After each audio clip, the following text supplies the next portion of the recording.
بسم الله الرحمن الرحیم. ګوره دې پسې بل قانون چې کوم دی نو هغه نون د تنوین، نون تثنیه او نون جمع والا قانون دی. نو ماشوم به په دې باندې موږ داسې پوه کړو ورته وایو چې بچې د تنوین یو کلمه باندې کوم دی نو تنوین او په دې باندې موږ الف لام راوستلو، نو دغه تنوین به دې بیا څه کوو، دا به دې درکو. که الف لام پرې راغلي نو اخره کې به بیا تنوین نه راولو. لکه دلته به موږ مثال ورګورئ چې حمدون دی، دلته په دال باندې تنوین دی، په دې باندې دلته کې موږ ال راوستلو، لومبي سر کې په الف لام راوستلو، نو دا تنوین حذف کو نو څه شو، الحمدو شو. تنوین هم لرې کو، الحمدو راغی.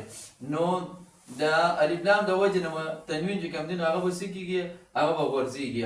بیا ورته ووایو چې نون د تصنیع، ګوره د اضافت د وجې نه به که د تصنیع یا د جمع چې کوم دی نو یو اسم د اضافت شو، نو دغه نون د تصنیع او نون د جمع به موږ غرضوه.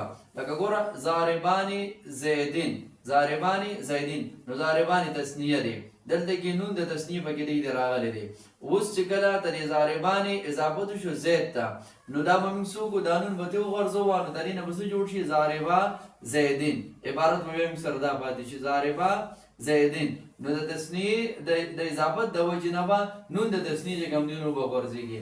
دغه شانتې د اضافت د وجې نه به نون د جمع چې کوم دی نو غورځېږي به. لکه مسلمونه مصر، نو مسلمونه جمع نه، دلته کې دا نون د دې جمع چې کوم دی نو مصر د اضافت شلو، نو د دې اضافت د وجې نه به دا نون د جمع چې کوم دی نو موږ به راسکو، دا به وغورځو، دا به ختم شي. نو عبارت به څه شي، مسلمو مصر.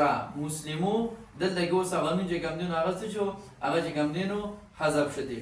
نو ماشوم ته به دا قانون په دې طریقې سره کوم دی نو وښیو، او بیا به ورسره کوم دی نو په دې کې څه وکړو، اجرا به ورسره وکړو.